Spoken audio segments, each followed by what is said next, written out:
Sekali lagi dengan segala kegentaran kami datang kepadamu, kami menghadap kepadamu, ya Allah kami yang hidup.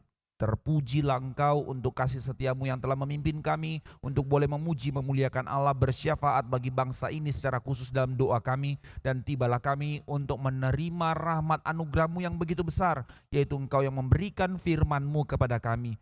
Oh Tuhan, kami minta belas kasih-Mu. Bukalah hati pikiran setiap kami, buka telinga kami menjadi hamba-hamba yang siap untuk belajar, untuk mau mendengar dengan segala kerendahan hati, untuk mau Kau bentuk, Kau pimpin, Kau terangi kami dengan firman-Mu. Nyatakanlah anugerah-Mu atas setiap kami, berbelas kasihlah atas kami gereja-Mu di tempat ini. Kami begitu lemah, tak kalah kami seringkali melakukan langkah hidup kami yang mendukakan hati-Mu, yang mempermalukan nama-Mu. Karena itu Tuhan, berbelas kasihlah, panjang sabar-Mu atas kami, membentuk kami, menegur kami, mengkoreksi kami dengan firman-Mu. Nyatakanlah anugerah-Mu kepada kami pada pagi hari ini. Berbelas kasihlah, kami serahkan hamba-Mu yang memberitakan dan memberkati setiap kami di dalam pendengaran firman Tuhan pada pagi hari ini. Dengar doa kami, dalam nama Tuhan Yesus kami berdoa.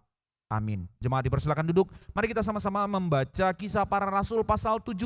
Kita melanjutkan pembahasan seri eksposisi kita dari Kisah Para Rasul pasal 17. Ayat yang ke-10 sampai yang ke-15. Kehidupan dari jemaat Berea berbicara tentang mencari kebenaran dengan hati yang terbuka. Kita membaca bergantian dari saya 10, Bapak Ibu jemaat sekalian 11, demikian seterusnya hingga ayat yang ke-15 dari Kisah Para Rasul 17. Yang sudah menemukan, kita membaca bergantian demikian firman Tuhan. Tetapi pada malam itu juga segera saudara-saudara itu di situ menyuruh Paulus dan Silas berangkat ke Berea. Setibanya di situ, pergilah mereka ke rumah ibadat orang Yahudi.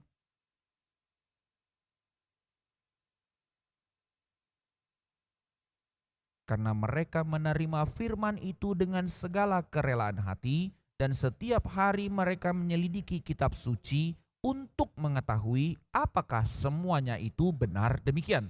Banyak di antara mereka yang menjadi percaya, juga tidak sedikit di antara perempuan-perempuan terkemuka dan laki-laki Yunani.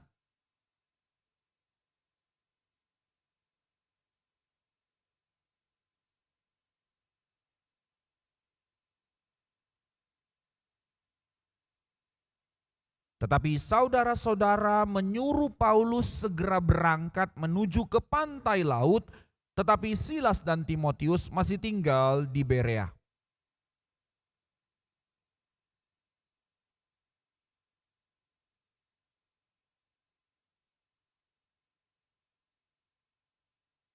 Demikian firman Tuhan, dan sekarang kita melihat penjelasan dari kisah ini. Satu kisah yang pendek dari pasal 17 ayat 10 sampai 15 menceritakan satu kota, yaitu kota Berea, yang dimana tidak tercatat lagi. Hanya satu kali kota ini dicatat. Tapi apa maksudnya ini dicatat dalam Kisah Para Rasul? Kita melihat konteksnya kembali Bapak Ibu sekalian. Di dalam panggilan Tuhan kepada Paulus, di dalam perjalanan misi yang kedua, Tuhan menutup pintu Paulus ke Asia. Dia tidak boleh lagi ke sana. Tuhan menggerakkan dia untuk pergi pelayanan ke Eropa, yang pada saat itu namanya daerah Makedonia, sampai kepada ibu kota negara terbesar di dunia pada zaman itu, yaitu kerajaan Roma, yang dimana ibu kotanya di Roma.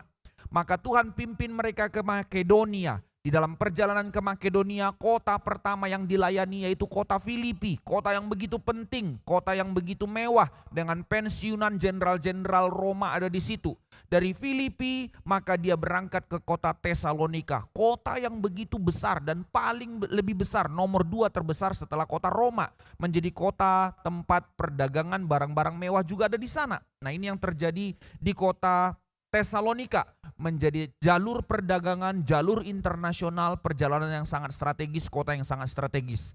Maka kita melihat bahwa di tengah-tengah perjalanan Paulus di dalam misi pelayanan yang kedua, Tuhan mengurapi dia dengan kuasa di dalam mengabarkan Injil bersama dengan Silas, bersama dengan Timotius, bersama dengan Lukas yang mencatat surat Kisah Para Rasul.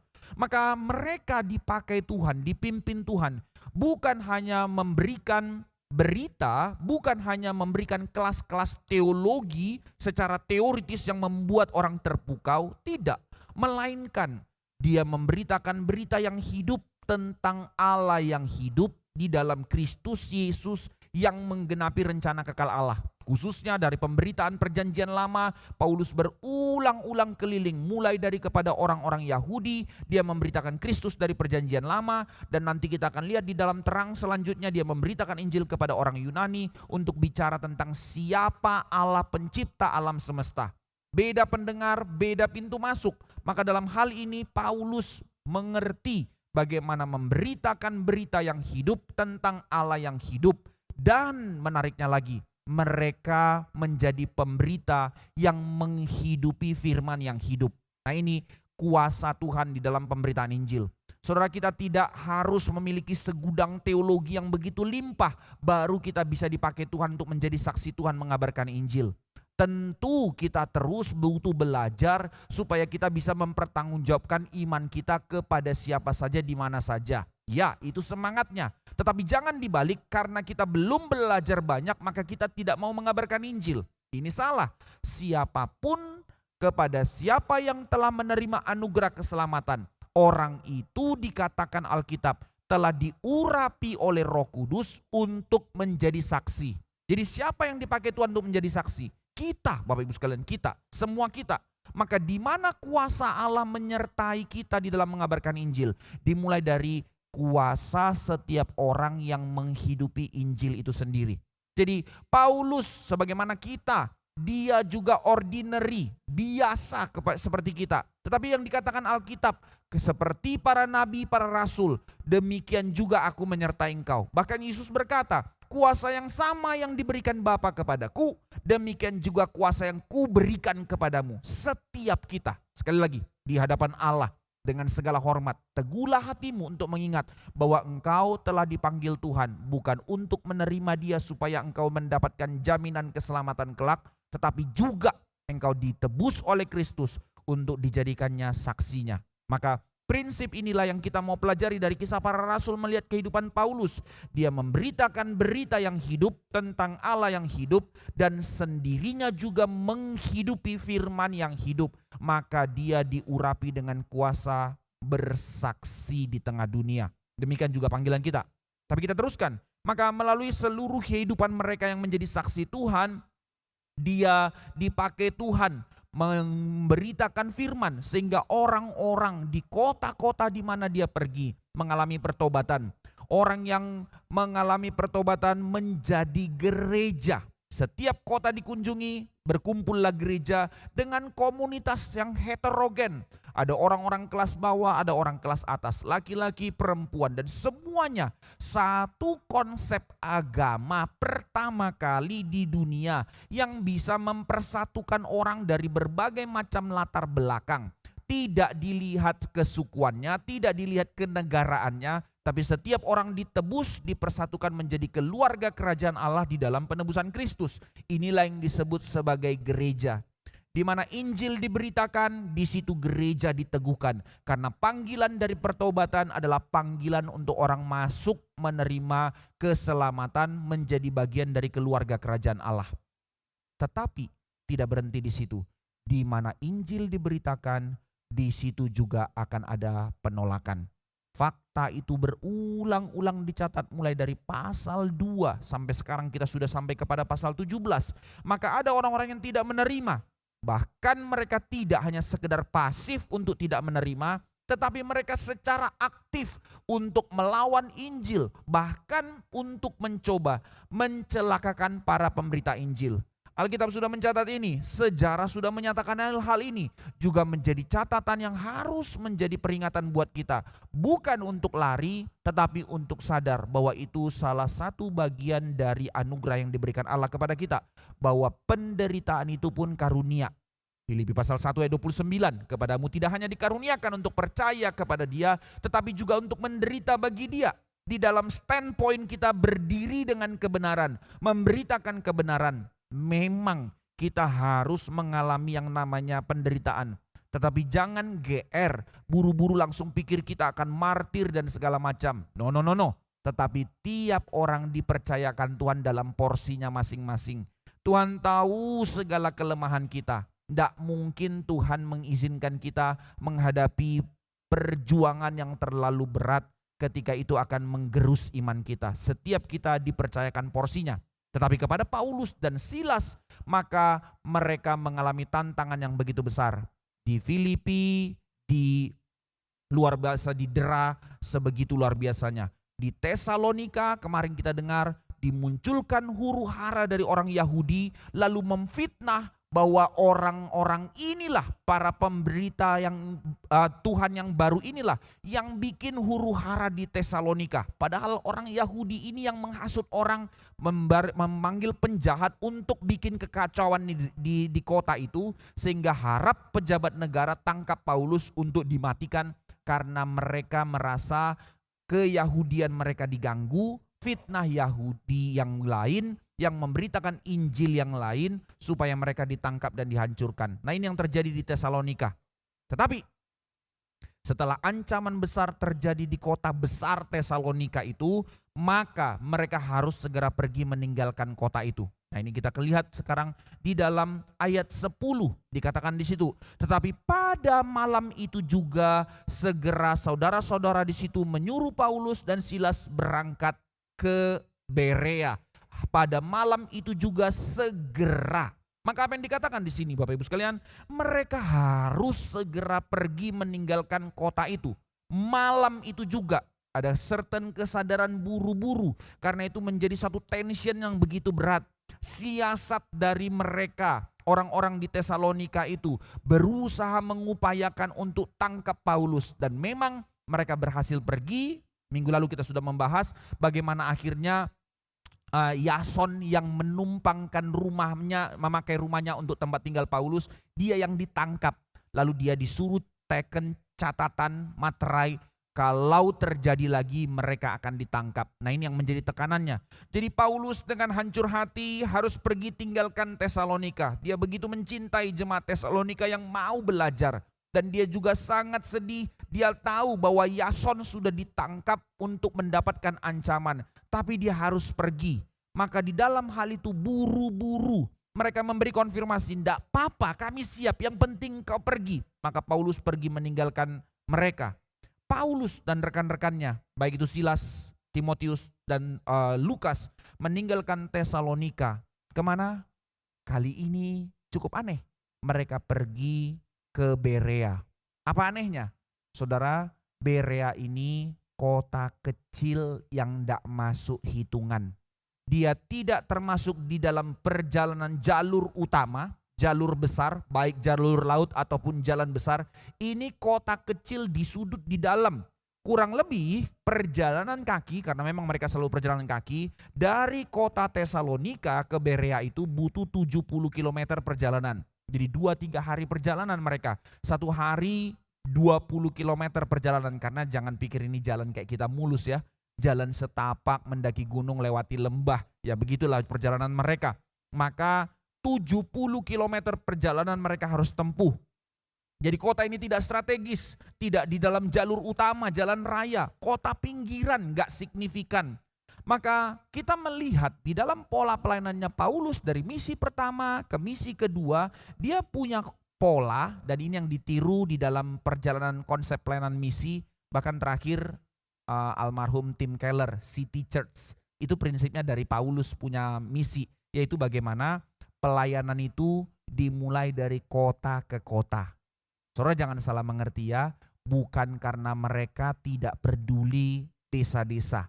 Tetapi selalu konsepnya adalah kota itu adalah titik temu dari orang-orang di desa. Kalau menangkan kota, menangkan orang-orang di situ, akan secara cepat untuk pergerakan Injil itu ke desa-desa. Tapi kalau dibalik, ke desa dulu itu susah masuk ke kotanya karena terlalu heterogen. Tapi dari kota yang heterogen dimenangkan, pergi ke desa itu jadi cepat.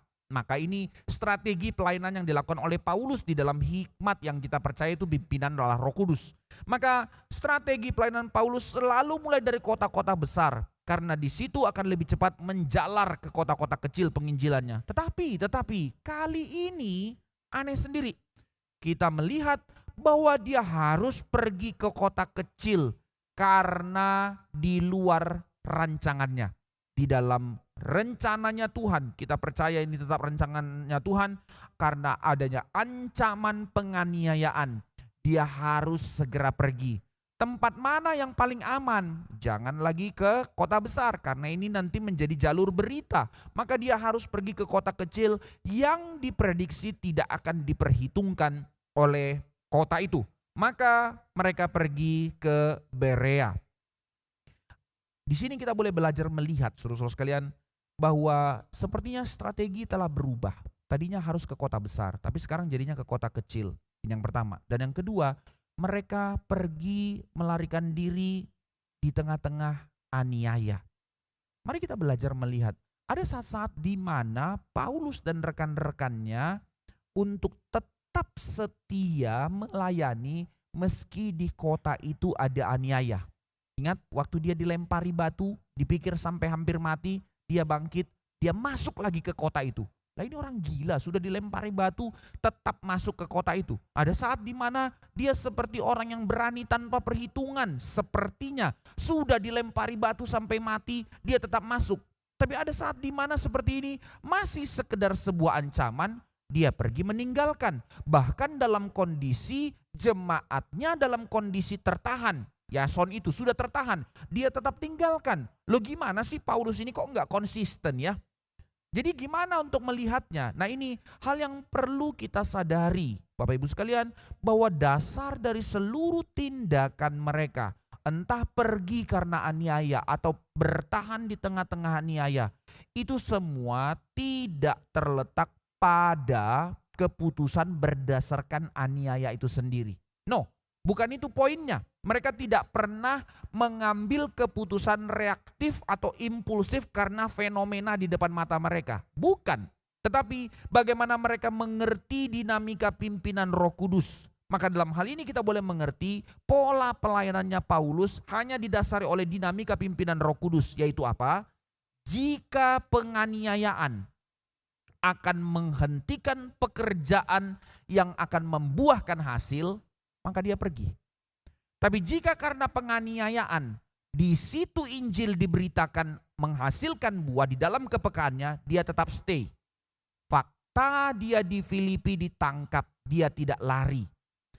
Karena dengan penangkapan itu, seisi keluarga sipir penjara dipertobatkan. Gak lari dia. Karena dia tahu di situ dinamika pimpinan Roh Kudus, masih ada Injil yang harus diberitakan. Tetapi sebaliknya, jika memang seperti di Tesalonika, huru hara yang dihasilkan, memang tidak ada lagi pintu masuk Injil karena sudah keributan dan fitnahan yang dilakukan, nggak ada gunanya di situ untuk bertahan. Karena bukan demi buah Injil lagi. Bisa dia menang karena dia warga Rom. Seperti yang di Filipi, dia bisa pakai lagi konsep itu. Aku warga negara Romawi, orang-orang Yahudi yang memfitnah dia pasti kalah dalam pengadilan itu. Tetapi poinnya adalah, demi benih Injil, bukan demi harga diri dan segala macam. Saudara, berapa banyak kita yang melayani tidak dengan spirit seperti ini. Kita mau melayani atau tidak melayani dalam gereja Tuhan, lebih kepada urusan sentimental perasaan kita. Saya tetap bertahan di gereja ini. Bukan karena demi Injil, masakan harga diri saya nggak bisa. Enak aja mereka memfitnah saya, seperti baik kan ya. Saya di sini, saya tetap di sini. Atau ada yang mereka tidak ada yang menghormati saya. Lebih baik saya tinggalkan gereja ini. Entah yang satu atau yang dua, entah tetap di dalam atau di luar gereja. Bukan itu persoalannya. Adakah hatimu mengikuti dinamika pimpinan Roh Kudus untuk melayani dia? Bukan mempertuhankan pride atau egomu. Maka Paulus tidak memikirkan hal itu.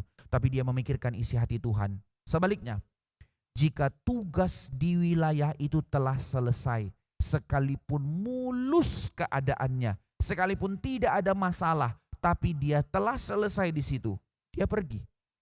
Ada saat-saat di mana dia diterima di satu kota. Di Efesus tidak pernah ada masalah, dia disambut di situ, dia berhadap-hadapan dengan para filsuf dan diterima di situ, tetapi dia tetap pergi karena dia harus pergi ke tempat lain. Maka dalam hal ini kita boleh mengerti, bukan karena penganiayaannya maka orang harus pergi, bukan karena ada kondisi yang nyaman maka harus tetap ditinggal di situ. Saudara, ini juga menjadi pembelajaran bagi kami hamba Tuhan, bukan hanya bagi jemaat. Ada saat-saat di mana kami harus bergumul, kami juga manusia lemah. Kalau Tuhan mau pimpin untuk pergi, Tak kalah kedagingan ini dan kaki ini sepertinya mau digembok saja. Karena di sini sudah nyaman. Maka tidak mau pergi. Itu yang membuat kita melihat realitas dalam gereja-gereja. Bentur, hamba Tuhan mau dipindah. Kembalikan hamba Tuhan kami. Hamba Tuhan kami, itu hamba Tuhan kok hamba Tuhan kami. Gimana sih? Gereja pecah karena memilih Tuhan ini hamba Tuhan itu. Saudara, kalau kita memikirkan kerajaan Allah, bukan memikirkan diri kita. Tidakkah Allah yang akan memikirkan bagianmu? Maka kalau kita hanya terus mencari nyamannya kita, mencari enaknya kita, maka ini menjadi tanda kita kerdil rohani. Tetapi sekali lagi, Paulus tidak pernah berhutang kepada kota manapun, tapi selalu punya hati untuk berhutang kepada setiap kota. Sebaliknya, setiap jemaat tidak bisa bilang, lu hutang lu harus di sini untuk menyamankan, untuk menenangkan telinga kami. No, bukan itu gereja. Maka di sini kita boleh mengerti, entah karena penganiayaan, kalau memang di situ membuahkan Injil dia tetap stay. Entah karena penganiayaan ketika itu tidak membuahkan Injil dia pergi. Jadi bukan karena takut atau karena lari, tapi mengerti bagaimana Tuhan memimpin. Sebaliknya, walaupun ada sebuah kenyamanan di situ tapi Tuhan pimpin untuk pergi, maka harus pergi. Nah, ini yang namanya kita semangat untuk melayani. Jangan mengukur dari fenomenanya, tapi ukurlah dari kepekaan untuk terus melihat di mana Tuhan memimpin kita untuk terus melayani Dia. Kita lanjutkan. Maka dalam hal ini kita mengerti, sekali lagi melihat bagaimana dinamika pimpinan Roh Kudus bekerja di dalam hati setiap orang, baik para nabi, para rasul, dan juga dalam kehidupan kita. Dari panggilan ke Makedonia, Eropa itu, 2 kota besar telah diselesaikan. Tetapi Tuhan juga sekarang memimpin mereka melangkah ke tempat-tempat yang tidak signifikan. Jadi sekali lagi Tuhan juga tidak pernah mengabaikan orang-orang marginal. Ini pola mirip di dalam pelayanannya Yesus. Ketika dikatakan di dalam kitab Lukas, waktu Yesus mau pergi ke Yeriko, itu kota besar. Tapi di pinggir jalan dia melihat orang lumpuh, dia pergi melayani orang itu juga. Maka dalam hal ini kita boleh melihat luasnya hati Tuhan, mengundang kepada setiap golongan dari berbagai aspek manusia untuk boleh mendengarkan Injil. Maka prinsip yang sama yang ditangkap oleh Paulus, bagaimana dia boleh memberi diri dipakai Tuhan untuk bersaksi. Ya, secara skala prioritas, utamakan kota bukan karena di situ orang lebih pintar, lebih kaya, tapi supaya penginjilan lebih cepat bergerak. Itu strateginya. Tetapi di dalam pimpinan Roh Kudus dia pergi ke kota kecil, dia tidak menjadi bersungut-sungut. Dia tidak merasa jadi kecil. Beda level, aduh masa kelas kayak gini. Saya seorang teolog, saya seorang cendekiawan dari Profesor Gamaliel yang orang pintar, masa ke kota kecil kayak gini? No. Inilah yang disebut hati seorang pelayan. Saudara, ada saat-saat kita melayani Tuhan di dalam gereja ya, misalnya seperti ini, beberapa orang punya kesaksian. Bos-bos besar, waktu zaman-zaman dahulu di dalam pelayanan Pak Tong pertama kali kita ada di Granada, lalu di Esa Unggul, orang-orang yang sudah menjadi CEO perusahaan-perusahaan besar. Oke, dipanggil, Pak, minggu depan pelayanan ya? Iya, jadi usher. Yang biasanya dia datang semua orang salamin dia, sekarang harus depan pintu jadi usher. Ada lagi orang-orang yang bendahara perusahaan-perusahaan besar, Pak melayani ya, bawa kantong persembahan. Tapi tidak ada hati kecil di situ. Tapi sebaliknya, bukan itu poinnya. Yang jadi poinnya adalah, mari kita belajar melihat setiap kesempatan kita diberikan untuk melayani. Itu adalah anugerah untuk kita menikmati Tuhan. Amin. Itu sebab Pak Tong, saya pinjam kalimat hal ini. Yang memang prinsip dari Alkitab sebenarnya. Harus hati-hati memang kalimat ini. Beliau mengatakan apa? Saudara, jangan terlalu gampang untuk tolak pelayanan. Tetapi juga saya harus bikin balance-nya. Jangan sembarangan ambil semua pelayanan. Mari belajar bergumul di hadapan Tuhan supaya sisi ekstrim yang pertama, kita tidak merasa menjadi superhero. Oh, semua diambil, akhirnya burn out, kecewa sama gereja, sakit hati. Atau supaya kita tidak jadi penonton yang hanya terus mau dilayani, disuruh pelayanan, jangan saya. 2 ekstrim ini kita harus belajar untuk berubah. Mari belajar untuk bergumul di hadapan Tuhan. Tuhan, apa yang kau pimpin dalam hidupku? Tuhan, kau mau memakaiku untuk apa? Nah, ini artinya menjadi gereja. Nah, sekarang kita lanjutkan. Maka di dalam kehidupan Mereka melayani, sekarang mereka dipimpin Tuhan ke kota yang tidak signifikan, Berea. Jemaat sekalian, baik-baik untuk terus kita melihat dengan pola yang seperti ini. Baik-baik untuk terus kita doakan untuk kita pun menjadi gereja yang bermisi. Gereja yang rela untuk dipakai, melayani. Kemanapun Tuhan pimpin, harus taat. Jadi jangan ukur-ukur. Wah, saya pelayanannya enggak bisa yang kayak gini, level saya yang kayak gini. No. Tidak, saudara sekalian. Hari di mana saya bersyukur di dalam anugerah Tuhan. Hari di mana saya melayani Tuhan. Ada saat saya di mana sudah pelayanan yang begitu besar, tetapi tiba-tiba waktu itu di Medan, saya masih di Medan, saya belum jadi hamba Tuhan, tapi saya sudah menjadi pengkhotbah awam, saya sudah pemimpin persekutuan-persekutuan dan segala macamnya. Lalu muncullah mulai KKR regional pada zaman itu tahun 2007-2006.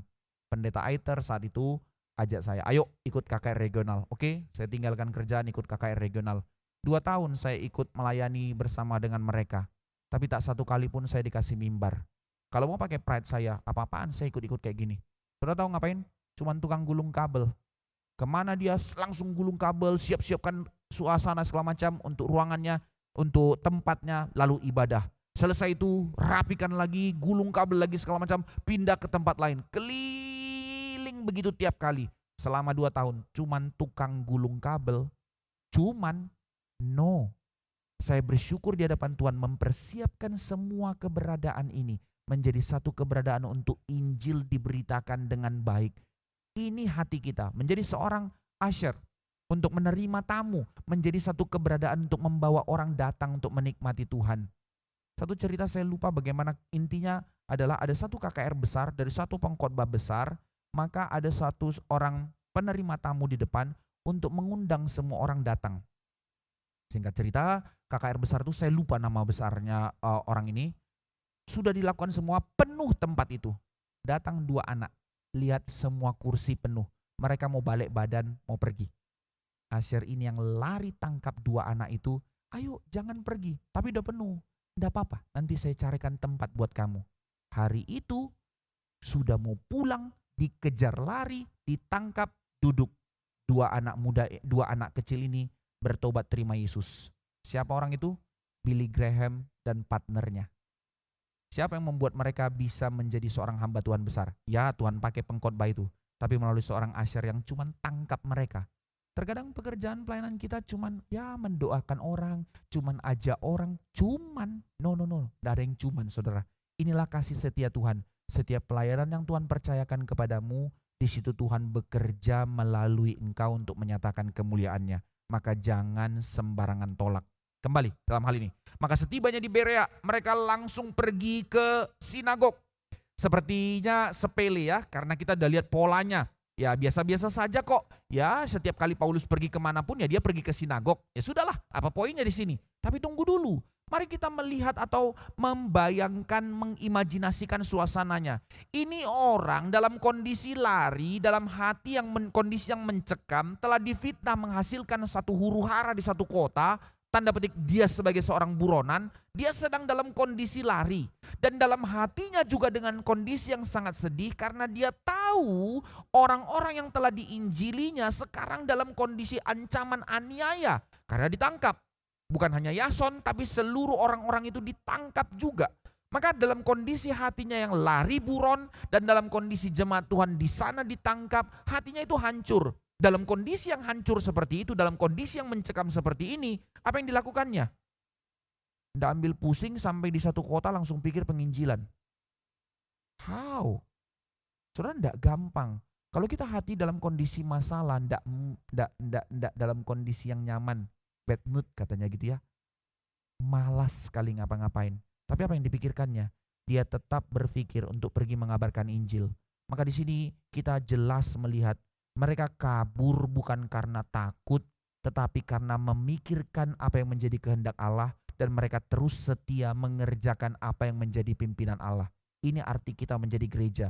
Bukan berarti mematikan seluruh perasaan kita, tapi menundukkan seluruh emosi kita kepada kebenaran. Inilah panggilan kita. Dan dia tidak tunggu, tidak tunda. nggak mau rest dulu, nggak mau tenang-tenang santai-santai dulu. Tapi mereka jelas ada porsi yang mereka nggak bisa kerjakan, mereka serahkan kepada Tuhan. Ada porsi yang mereka galau tapi mereka berharap kepada Tuhan. Ada porsi yang Tuhan percayakan mereka kerjakan. Ini arti hidup kita, ini prinsip sebenarnya. Ada saat-saat di mana aspek yang kita tidak bisa ngerti, kita tidak bisa tahu, dan kita belum bisa mengerjakan apa-apa. Jangan habiskan waktumu dengan hal yang itu. Ya memang ada saat-saat kita galau dan segala macam. Saudara, seperti yang saya sharingkan tadi, to be honest, saya mau lepaskan kemarin di dalam meeting persiapan untuk ke NTT, saya mau lepaskan, hati saya gundah untuk pergi lagi ke NTT. Karena mulai lagi dari nol sekarang. Dahulu setiap kali pergi ke sana dari pagi sampai malam kayak orang gila. Sekolah 4 sampai 5 sekolah sampai siang. Lalu sorenya ada pembinaan, lalu malamnya ada KKR umum. Terus kayak gitu tiap hari. Sekarang blok semua. Hanya bisa masuk ke sekolah dan beberapa sekolah sudah tolak. Ngapain saya ke sana? Investasi buang-buang waktu begitu 2 minggu ke sana, tinggalin gereja Tuhan, tinggalin anak istri dan segala macam. Mending di gereja banyak pelayanan yang dikerjakan. Tapi Tuhan pimpin. Di satu pihak hati galau. Ada saat saya bergumul sama Tuhan mengambil waktu. Tuhan ini bagaimana? Tapi setelah itu ya sudah, bagianmu kerjakan. Saudara, di dalam pekerjaanmu juga demikian kan ya. Di dalam keputusan-keputusan yang harus engkau ambil. Ada saat-saat di mana engkau galau. Ada saat engkau bingung, Tuhan ini bagaimana? Bahkan mau depresi rasanya. Untuk mengambil keputusan yang saya tidak bisa ambil. Untuk melangkah dalam segala masalah yang ada. Serahkan kepada Tuhan. Tetapi di luar itu, jalankan panggilanmu. Planning waktumu, siapkan segala sesuatu. Berapa banyak orang akhirnya, sudahlah diam, buang waktu lagi. Keputusan tidak bisa diambil, langkah yang dikerjakan nggak dikerjakan. Mau jadi apa? Lalu bilang, aku udah datang samamu Tuhan, kenapa tetap begini? Nah inilah orang-orang bodoh di dalam kerohaniannya. Maafkan saya tidak menghina jemaat Tuhan. Tapi untuk kita sama-sama bangun, untuk sama-sama mengerti, mendudukkan perkara di dalam setiap panggilan kita. Di dalam pekerjaanmu ada tekanan, bergumullah dengan Tuhan. Tapi dalam aspek yang lain, ambil langkahmu, planning waktumu, rencanakan waktumu. Demikian yang dilakukan oleh Paulus. Jadi ini bukan hanya perkara sebagai seorang hamba Tuhan full time, tapi perkara setiap kita sebagai hamba Tuhan di tempat di mana Tuhan percayakan kita. Orang-orang yang hanya terus habiskan waktu bergumul, self pity, emosi dan segala macam, maka orang-orang seperti itu tidak bisa dipakai Tuhan. Kembali ke dalam hal ini. Maka hati Paulus yang begitu besar kepada jemaat Tesalonika, yang begitu galau mengingat teman-teman yang dalam kondisi ancaman aniaya, pasti dia pikirkan nasib mereka. Tetapi di sisi lain, dia tetap mencoba tenang, mengerjakan apa yang menjadi panggilan yang ada di depan matanya yang Tuhan sudah percayakan. Ini cara hidup seorang yang bergumul dengan Tuhan. Selamat bergumul Bapak Ibu sekalian dalam tantangan pergumulan hidupmu. Apapun kegalauanmu, bergumullah. Tetapi jangan membiarkan seluruh hidupmu, seluruh gerak hidupmu didefinisi dan disetir oleh emosimu. Berapa banyak keputusan-keputusan yang tidak kau ambil berdampak kepada keluargamu. Berapa banyak keputusan-keputusan yang kau ambil yang tidak bisa kau ambil berdampak dengan relasimu. Terlalu banyak, termasuk di dalam keputusan-keputusan pelayanan, keputusan-keputusan pekerjaan. Semua kita di dalam setiap panggilan kita, mari baik-baik untuk melihat segala sesuatu di dalam terang firman Tuhan.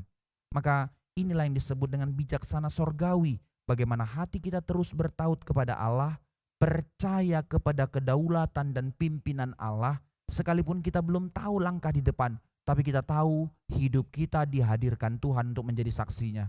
Maka kerjakanlah panggilanmu dan biar Tuhan yang berperkara di dalam hidupmu dan melalui hidupmu. Kita teruskan. Maka tidak ada hal yang kita bisa tambahkan dengan kegelisahan dan kekhawatiran kita. Toh juga kita tidak tahu, tapi kita terus berharap dan meminta hikmat dari Tuhan. Jangan hidupmu disetir oleh emosi dan kekhawatiranmu. Planning, sekali lagi, planning. Rencanakan waktu hidupmu. Jangan habiskan akhirnya berakhir di malam hari dengan penyesalan. Gagal hari ini, ya gara-gara itu aku jadi emosi dan segala macam. Besok mau start lagi, enggak planning lagi. Jadi orang bodoh selama-lamanya. No. Tetap lihat dinamika pimpinan Roh Kudus dalam hidupmu. Amin. Itu namanya gereja.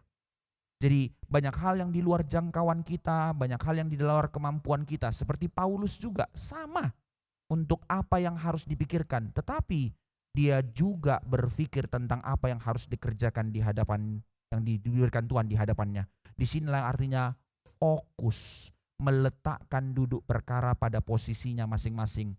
Sebagaimana kota-kota sebelumnya, maka pola yang sama Paulus tidak tunggu langsung pergi ke sinagog. Konfirmasi berarti di kota itu banyak orang Yahudi. Ini kota tidak besar, tapi di situ orang Yahudi banyak, maka dia pergi. Sekarang kita fokus pada kedua bagian terakhir dari renungan hari ini. Setelah bagian dari pergumulan Paulus, kita melihat dari bagian pergumulan orang di Berea. Ayat 11 saya bacakan sekali lagi. Orang-orang Yahudi di kota itu lebih baik hatinya daripada orang-orang Yahudi di Tesalonika. Karena mereka menerima firman itu dengan segala kerelaan hati dan setiap hari mereka menyelidiki kitab suci untuk mengetahui apakah semuanya itu benar demikian. Maka Paulus memberitakan firman. Karena ini ke sinagog, sudah tentu pola yang sama seperti di Tesalonika dan di Filipi, bahwa apa yang dilakukannya, dia mengabarkan Injil dengan membuktikan Kristus adalah Mesias yang dijanjikan dalam perjanjian lama. Makanya dikatakan mereka coba selidiki benar enggak, mereka lihat kembali kepada perjanjian lama. Nah ini prinsipnya. Maka yang menarik adalah Bapak Ibu sekalian, apa yang menjadi respon mereka ketika Paulus mengabarkan Injil kepada mereka? Pertama kali Lukas mencatat respon dengan kalimat yang begitu indah dari satu kota yang dilayani oleh Paulus. Apa yang dikatakan di situ? Mereka lebih baik hatinya. Kalimat yang lebih tepat di dalam terjemahan aslinya adalah hati mereka begitu mulia. Itu bahasa aslinya. Kata yang dipakai adalah kata untuk bangsawan. Nanti kita lihat di bawah ya. Ketimbang orang-orang Tesalonika yang justru kota besar tapi sempit hatinya. Maka Lukas membawa kita untuk melihat kontras Tesalonika, Berea. Kota besar yang begitu maju dengan kota kecil yang tidak signifikan. Tapi apa yang terjadi? Ayat 5 pasal 17 mengatakan orang Yahudi Tesalonika iri hatinya. Di dalam ayat 11 pasal 17 dikatakan orang Berea baik hatinya. Metode kontras. Lebih baik hatinya. Kata yang dipakai eugenes. Bicara tentang noble mindedness. Itu bicara tentang hati yang begitu mulia. Kata ini saudara sekalian, eugenes, itu kata yang dipakai pada budaya Helenistik, budaya pada zaman itu, yang ditempatkan hanya kepada para bangsawan, orang-orang yang punya kemuliaan, orang-orang yang punya dignitas. Tetapi sekarang Lukas mencatat di dalam terang firman Tuhan, dari kota yang signifikan, yang secara status sosial tidak dianggap, tapi diberikan gelar bangsawan, yaitu orang-orang yang mulia, kata Alkitab. Sekarang kita di sini melihat dipakai oleh firman Tuhan mengidentifikasikan orang Berea. Sekali lagi, kota yang tidak signifikan, secara ekonomi tidak punya apa-apa, tapi di hadapan Tuhan mereka dikatakan orang mulia. Jadi apa kategori dari kemuliaan? Apa kategori orang itu disebut mulia di hadapan Tuhan? Ini pertanyaan penting untuk kita renungkan. Muliakah kita di hadapan Tuhan? Berkenankah kita di hadapan Tuhan? Kategorinya apa? Oh, saya sudah melakukan ini dan itu. Oh, saya sudah menjadi superhero yang bisa kerjakan ini dan itu, maka saya berkenan di hadapan Tuhan dan saya mulia di hadapan Tuhan. No. Tetapi sekarang dikatakan di sini, siapa orang yang mulia di hadapan Tuhan? Orang-orang Berea. Dengan kategori apa Tuhan mengatakan melalui Lukas mencatat mereka orang yang mulia di hadapan Tuhan? Maka di sini kita melihat kemuliaan itu didefinisikan berdasarkan hanya satu hal, sikap hatimu terhadap firman Tuhan. Saudara, sesederhana itu. Bagaimana Tuhan memperhitungkan hatimu menjadi hati yang mulia. Bukan dari penyembahanmu, bukan dari persembahanmu, bukan dari strategi pelayananmu, tapi dari sikap hatimu terhadap firman Tuhan. Maka dikatakan mereka orang Berea berespon terhadap firman. Mereka menerima dan menyambut firman dengan sungguh.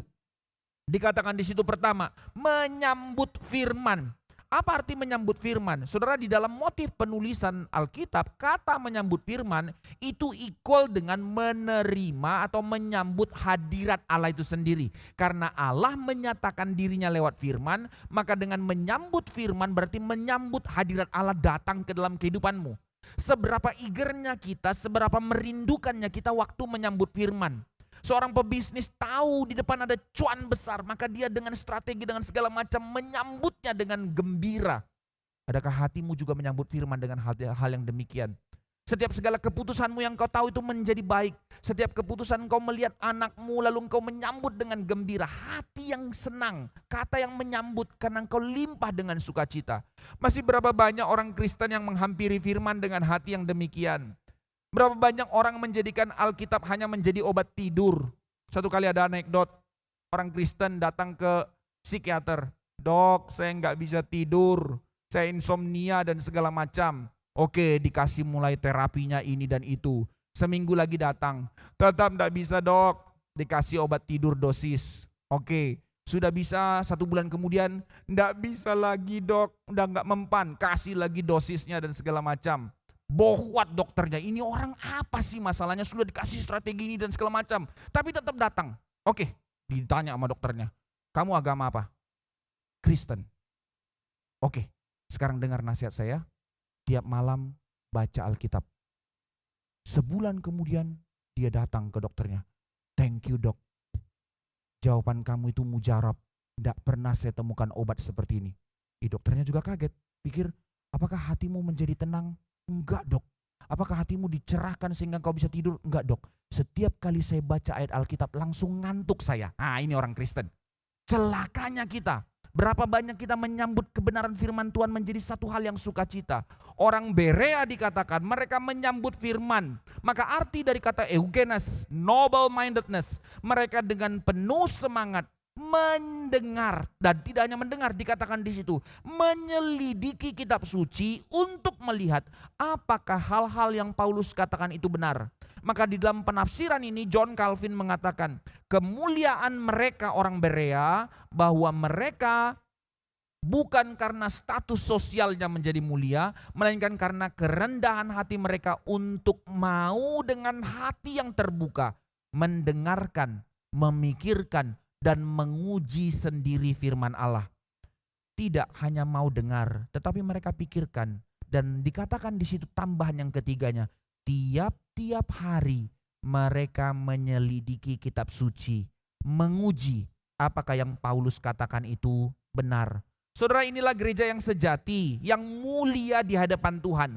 Pola ini dikatakan di dalam Kisah Para Rasul ketika terjadi gereja mula-mula. Apa tanda gereja mula-mula itu menjadi benar di hadapan Tuhan? Mereka menggumulkan atau merenungkan pengajaran para rasul setiap hari. Nah, pola itu sekarang dihidupi kepada orang-orang di kota-kota di Eropa juga yang sekarang ada di Berea. Mereka mau berdiam, menguji, memikirkan firman Tuhan. Ciri gereja yang sejati, bertekun dalam pengajaran. Maka inilah iman yang sejati, iman yang Tuhan mau juga kita hidupi sebagai gereja Tuhan pada zaman ini. Iman yang seperti apa? Bukan iman yang membabi buta, bukan iman yang sembarangan menerima tapi tidak mau belajar lagi. Saudara sekalian, jemaat Berea dikatakan telah menjadi cerminan buat kita melalui tulisannya Lukas ini. Yaitu untuk apa? Supaya kita tertegur melalui kota yang kecil yang tidak signifikan ini. Tapi mereka memiliki iman yang sungguh menjadi satu pembelajaran bagi zaman kita saat ini. Bagaimana sikap kita dengan firman? Adakah kita masih rutin menyelidiki firman Tuhan? Belajar. Saudara, berapa banyak dari kita jemaat Tuhan di tempat ini yang telah tertelan oleh kemalasan? Saya enggak malas pak, saya datang ke gereja. Nah, ini justru masalahnya. Orang enggak ke gereja sudah pasti bermasalah. Tapi orang ke gereja enggak tentu benar. Yaitu apa? Orang-orang yang banyak datang ke gereja hanya mengandalkan modal percaya apa kata pendeta dari mimbar. Saudara, saya tidak mengatakan saya sesat. Tetapi saya mengundang jemaat sekalian untuk memikirkan ulang apa yang kau dengar, untuk menggumulkan sendiri secara pribadi di hadapan Tuhan. Maka Alkitab mengatakan ujilah setiap roh, bergumullah dengan kebenaran. Pokoknya dengar tok, sudah pulang. Pokoknya setiap kali ditanya orang, menurut pendetaku, gak ada yang bilang, aku menggumulkan firman Tuhan mungkin. Menurut pendetaku. No, mari belajar. Maka dalam hal ini kita tidak hanya digerakkan oleh emosi, satu fata morgana, pokoknya amin tok. Maka yang paling enak adalah kalau ada pendeta bilang, tadi malam saya diangkat Tuhan ke sorga, maka saya harus memberi pesan kepadamu. Ini penting. Penting apanya? Baca Alkitab lebih penting. Maka ini yang menjadi masalah dalam gereja Tuhan. Itu sebab sekarang gereja menjadi tumpul, gereja menjadi bodoh, karena gereja tidak mau secara personal merenungkan firman Tuhan dalam hatinya. Mazmur pasal 1 mengatakan, Orang-orang yang seperti apa yang mengalami sukacita? Orang yang merenungkan Taurat Tuhan siang dan malam. Bukan berarti kita nggak jadi kerja, bukan itu poinnya. Tapi yang hatinya mau mendambakan firman. Maka di dalam iman yang sejati terkandung semangat untuk mau belajar. Di dalam iman yang sejati terkandung semangat untuk mau terus meneliti. Dan yang ketiga, di dalam iman yang sejati muncul semangat untuk mau terus dikoreksi. Saudara bilang belajar, mau ditegur enggak bisa. Maafkan ya, semper reformanda. Luther mengatakan Ecclesia Reformata semper reformanda. Gereja-gereja yang reform adalah gereja-gereja yang bukan hanya berpegang kepada dogma, tetapi gereja yang terus mau rela hati untuk terus bertumbuh, belajar dan dievaluasi. Maka hati yang mau terus belajar, hati yang mau terus dikoreksi, itu yang namanya reform.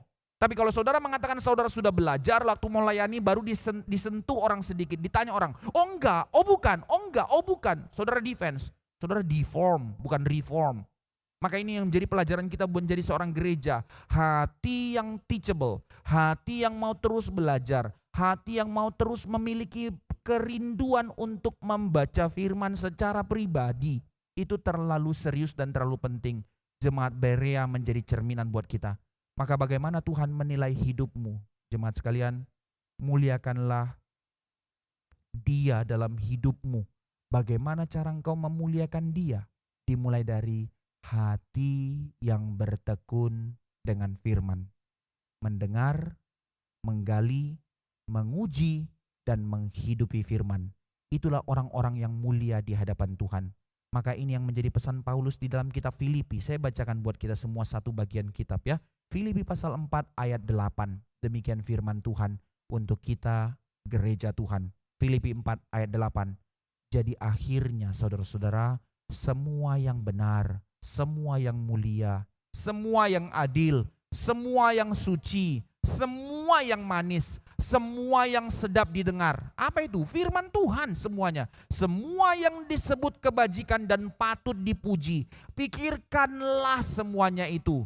Maka Allah sumber damai sejahtera akan menyertai kamu. Ayat 9-nya mengatakan hal ini. Maka ini panggilan kita sebagai gereja. Dan inilah identifikasi kita menjadi orang-orang yang memuliakan Allah dan dipermuliakan oleh Allah. Allah mempermuliakanmu. Maka dikatakan hatimu mulia. Seperti Berea. Ketika hatimu menjadi hati yang terus merenungkan firman. Hasilnya ayat 12. Banyak orang yang menjadi percaya.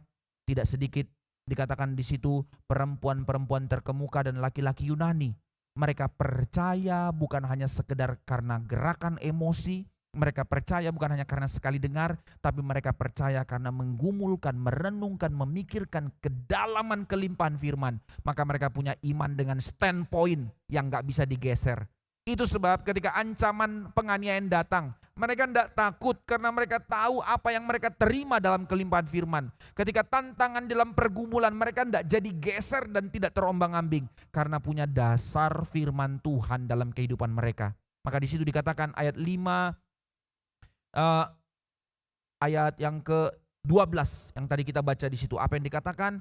Maka Tuhan membentuk keluarga baru dari kumpulan orang-orang pilihan Allah yang diselamatkan menjadi gereja. Sekali lagi, motif heterogen muncul, yaitu siapa? Dari setiap orang yang mendengar Injil, entah itu perempuan-perempuan terkemuka ataupun dari laki-laki Yunani. Sebelumnya belum ada kalimat ini, sekarang muncul laki-laki Yunani. Dahulu orang-orang Yahudi, lalu para orang-orang yang mencintai Allah, perempuan-perempuan terkemuka. Sekarang ditambahkan lagi dalam motif ini laki-laki Yunani. Maka orang-orang inilah yang mendapatkan anugerah, dipanggil menjadi bagian dari gereja Tuhan. Siapa mereka? Adalah orang-orang yang terus hidup di dalam panggilan anugerah Allah.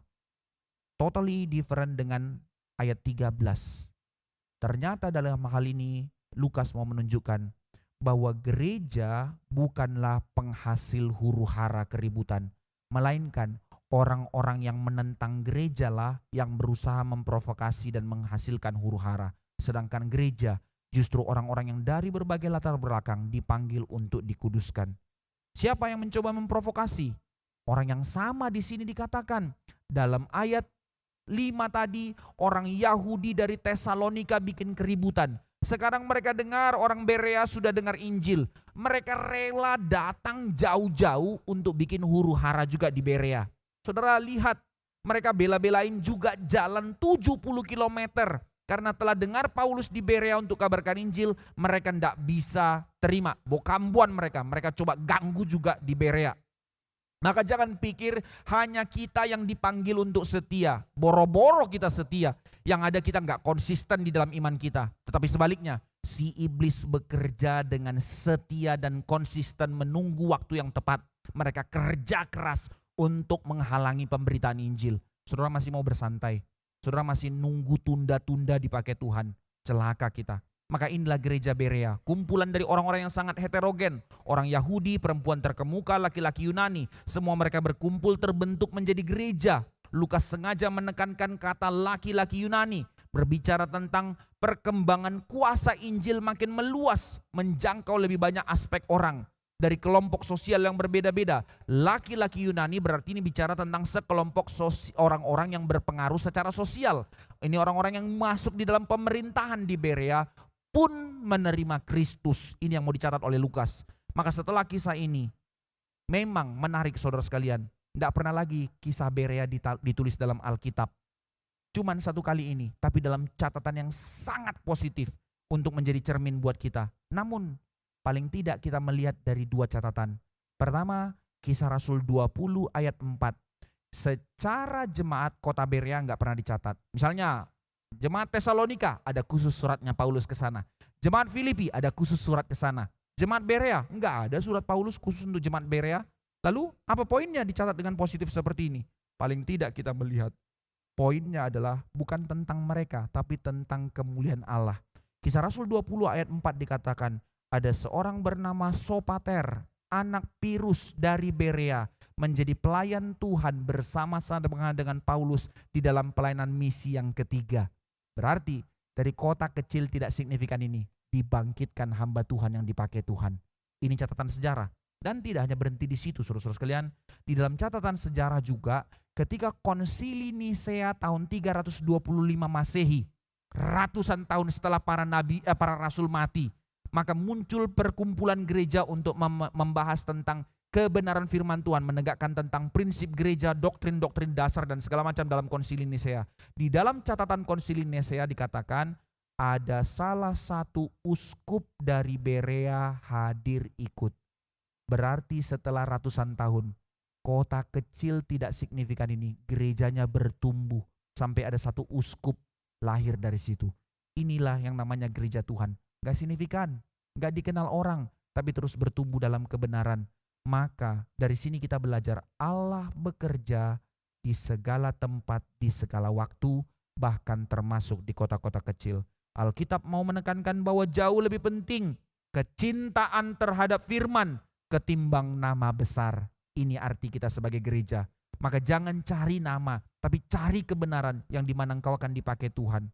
Hanya satu kali dicatat, namun nuansanya sangat indah untuk menjadikan gereja Berea menjadi cerminan bagi kita gereja pada zaman ini. Setelah itu, orang-orang Yahudi Tesalonika dikatakan berusaha menghasut orang Berea untuk juga menghasilkan huru hara di Berea. Maka jemaat Berea dengan bijaksana cepat-cepat juga seperti jemaat Tesalonika memberangkatkan Paulus pergi. Kemana dia? Di dalam pertemuan selanjutnya kita akan lihat dia ke Athena. Di dalam tantangan yang lebih besar bertemu dengan para filsuf. Tapi menarik, di dalam bijaksananya Paulus, dia diutus pergi oleh jemaat. Tapi Paulus sebagai kepala pelayanan ini tetap meninggalkan Silas dan Timotius tinggal di Berea, menggembalakan jemaat di sana. Karena hatinya tetap pikir jemaat ini, luas hatinya. Hari ini kita sekali lagi melihat perjalanan Injil, baik ke kota besar, baik di kota kecil. Dan sekarang kita melihat 2000 tahun kemudian Injil telah diberitakan di tengah-tengah bangsa kita, bangsa Indonesia. Kepada kita di sini, Tuhan pun berbelas kasih. Signifikan apa bangsa ini? Bebalnya bangsa ini, bodohnya bangsa ini. Tetapi dalam cinta kasih Tuhan yang begitu besar, bangsa ini beroleh Injil. Kita orang-orang yang tidak layak ini diperhitungkan oleh Tuhan menjadi bagian dari keluarga kerajaan Allah. Tidak ada urusan darah dengan Judaisme, dengan Abraham. Tidak ada signifikansi untuk kita bisa menjadi orang yang diterima oleh Tuhan. And yet di dalam kasih-Nya, saudara dan saya, kita menerima anugerah Tuhan. Maka itu sebab kita tidak bisa menganggap sepi anugerah Tuhan. Sekarang dalam konteks kita, sudah 80 tahun Indonesia merdeka. Sudah ratusan tahun Injil masuk ke Indonesia. Tapi mari lihat, masih berapa ratus juta orang manusia di Indonesia masih dalam perbudakan dosa, masih dalam penjajahan dan kuasa dosa yang menuju kebinasaan. Maka mari kita mengabarkan berita kemerdekaan, bukan hanya dari penjajahan, tapi berita kemerdekaan dari dosa, dan itu hanya ada di dalam Kristus. Mari kita berdoa, mari kita bersyafaat juga bagi bangsa ini. Mari kita berdoa untuk penginjilan di tengah-tengah bangsa ini, supaya nama Tuhan dipermuliakan dan kaum pilihan Allah digenapi. Amin. Mari kita berdoa. Tuhan, berbelas kasihlah kepada kami pada hari ini. Di satu sisi kami melihat dari kacamata pergumulan Paulus. Di satu sisi kami belajar bercermin dari jemaat di Berea. Di satu sisi lagi kami boleh melihat tentang kuasa Injil, penginjilan untuk ada di tengah-tengah bangsa Indonesia. Kelimpahan aspek kami boleh belajar.